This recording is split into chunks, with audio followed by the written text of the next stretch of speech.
எடப்பாடி தமிழருங்கிறதால அந்த இடத்துல மட்டும் அதிமுக அது செய்யாது. இந்த ஒரே ஒரு பயணம் தான் திமுகவுக்கும் அதிமுகவுக்கும் உள்ள வேறுபாடு. இதுதான். புரியுதுங்களா? இதுவே போதும் இல்ல, இதுவே பெரிய விஷயம் இல்லையா? இது போதாதா? ஆமா, இது வந்தா சொல்றேன் கேளுங்க, இது வந்தா திரும்பி சாராய கடை ஓடிக்கிட்டு நிக்காது.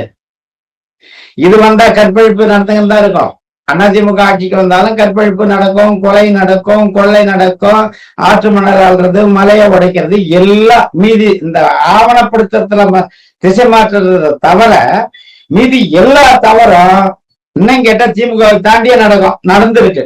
பொள்ளாச்சி படுகொலை எப்ப நடந்தது? தூத்துக்குடி துப்பாக்கி சூடு எப்ப நடந்தது? இங்க கொடைக்கானல் சேலல் அம்மாவனுடைய வீட்டுல 5 பேர் சுட்டு கொண்டாங்கல்ல, யார் ஆட்சியில் நடந்தது? கொடநாடு.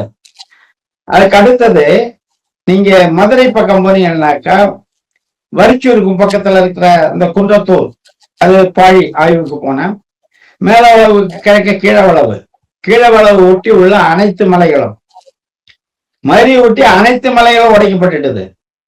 இப்ப கிருஷ்ணகிரி பகுதியில துறைமுருகன் எம்சாண்ட நொறுக்கம் தான் நம்மளுக்கு பெருசா தெரியுது. வெளியில தெரியாதையே 2012 யார் ஆட்சி? அதிமுக ஆட்சியிலேயே இந்த மலைகள்லாம் வெட்டப்பட்டது. அங்க உடைக்கல, கேட்க வெட்டி கிரைனேட் இருக்கிறதுக்காக 10 அடி உயரம், 15 அடி 20 அடி நீளம், அந்த அளவுக்கு அப்படி கேட்க வெட்டி இன்னமும் அப்படியே அடுக்கி இருக்கு.